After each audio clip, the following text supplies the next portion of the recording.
নমস্কার সম্মানিত দর্শক মণ্ডলী, শিক্ষক সাথী সরকারি কর্মচারীবৃন্দ, আমাদের সবার একটাই দাবি, কেন্দ্রীয় হারে দিতে হবে ডিএ, সঙ্গে পে কমিশন ঘোষণা করতে হবে রাজ্য বাজেটে।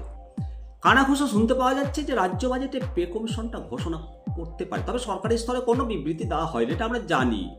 সম্পূর্ণটাই অনুমানের ভিত্তিতে জানতে পারছি যে পে কমিশনটা নাকি ঘোষণা করতে পারে। আর ডিএ 3%, 4%, 5%, 6% হয়তো এক কিস্তি ডিএ দেবে। এবং আমরা এর আগের বাজেটগুলোতে দেখেছি যে একটা রীতি হয়েছে যে 3% বা 4% বাজেটে ডিএ ঘোষণা করেছে, এবার হয়তো সেটা করবে। তো সেই এক কিস্তি ডিএ পেয়েই আমরা সামনের যে বিধানসভা ভোট, সেই বিধানসভা ভোটে দুহাত তুলে ভোট দেবো এবং চতুর্থবারের জন্য এই সরকার ক্ষমতায় বসবে। তাই কি অ্যাকচুয়ালি আমাদের যেগুলো অধিকার সরকারি কর্মচারী এবং শিক্ষকদের, প্রধান শিক্ষকদের, সেই অধিকার, আমরা তো বর্তমানে স্বাধীন ভারতের নাগরিক, একটা তো ফান্ডামেন্টাল রাইট রয়েছে।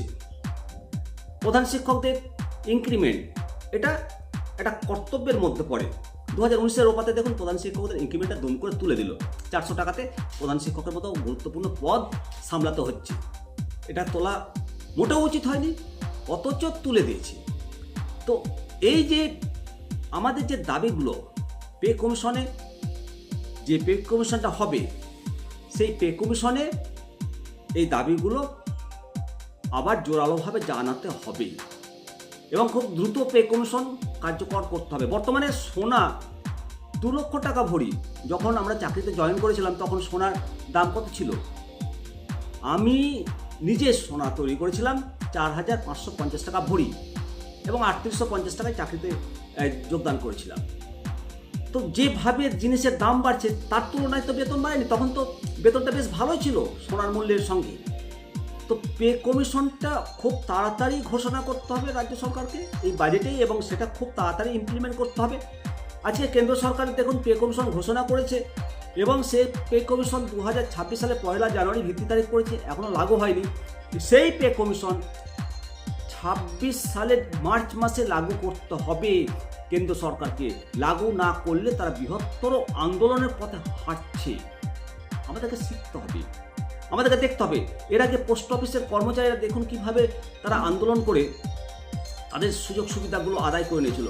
রাজ্যে ডিএর জন্য আন্দোলন হচ্ছে, কিন্তু রাজ্য সরকার সেই আন্দোলনে মোটেই গুরুত্ব দিচ্ছে না। বন্ধ করলে, স্ট্রাইক করলে, একদিনের বেতন কাটা, চাকরি থেকে একদিনের ছেদ, এ সমস্ত ফতোয়া জারি করে বন্ধ করতে দিচ্ছে না। আজকে কেন্দ্র সরকারের কর্মচারীরা তাদের যে দীর্ঘদিনের দাবি, তাদের যে অমীমাংসিত দাবি, সেই দাবি আদায়ের লক্ষ্যে তারা বড়সড় আন্দোলনের পথে হাঁটছে। তারা আগামী 12 ফেব্রুয়ারি 2026 তারিখে দেশ জুড়ে একদিনের ধর্মঘটের ডাক দিয়েছে এবং এই ডাক দিয়েছে সরকারি কর্মচারী সংগঠন ফেডারেশনের যে দাবিগুলো রয়েছে, সেই দাবিতে পৃথক 10 দফা এবং 12 দফার দুটো পৃথক চার্টার অফ ডিমান্ড পেশ করেছে। 8ম পে কমিশন এবং বেতন কাঠামোর আমূল পরিবর্তনের দাবি তারা তুলেছে।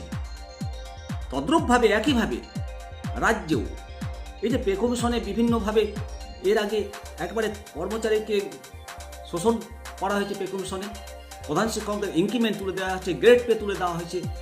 এইগুলো আমূল কাঠামো পরিবর্তনের দাবি রাখতে হবে।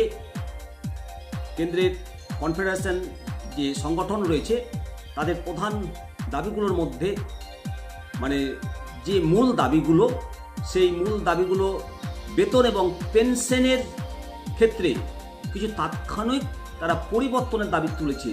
মূলত ডিএ মার্জার 1 জানুয়ারি 2026 থেকে বেসিক পের সঙ্গে 50% ডিএ মার্জ করার দাবি তারা তুলেছে এবং অন্তর্বর্তীকালীন ইন্টেরিয়াম রিলিফ নতুন পে কমিশন সুপারিশ কার্যকর হওয়ার আগে তারা আয়ার হিসাবে এবং বেতন ও পেনশনের 20% প্রদান করতে হবে এবং যারা পেনশন হোল্ডার রয়েছে তাদের জন্য একাধিক দাবি পেশ করেছে, যেটা এই ধর্মঘটের অন্যতম চালিকা শক্তি।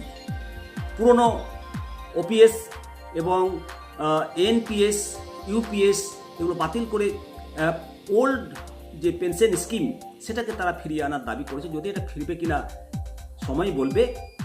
এবং পেনশন বিক্রি যেটা কমিউটেশন, বর্তমানে কমিউটেড পেনশন পুনরুদ্ধারের সময়সীমা 15 বছর পর মানে ফুল পেনশন দেওয়া হয়, এটিকে কমিয়ে 11 বছর করার দাবি করা হয়েছে। শুধুমাত্র আর্থিক দাবি নয়, প্রশাসনিক স্তরে একাধিক পরিবর্তনের ডাক দেওয়া হয়েছে।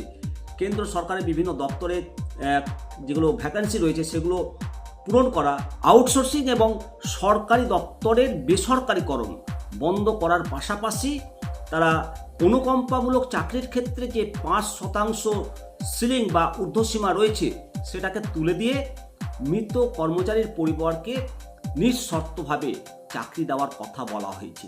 এই যে শর্তগুলো রাজ্য মানে যখন পে কমিশন ঘোষণা হবে, যখন পে কমিশনের কাজ চলবে, এইগুলো জোরালোভাবে এই যুক্তিগুলো পেশ করা দরকার।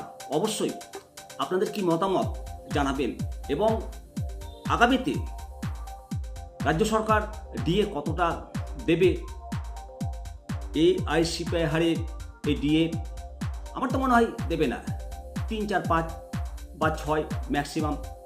পে কমিশন যদি ঘোষণা করে সেটা কবে থেকে লাগু করবে সেই ব্যাপারগুলো পরিষ্কার করা উচিত।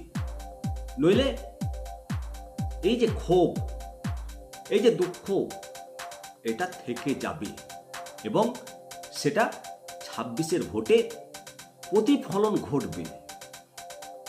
এর চাইতে আর বেশি কিছু কি বলবো, আপনারাই কমেন্ট সেকশনে কমেন্ট করবেন। ভালো থাকবেন। জয় হিন্দ, জয় ভারত।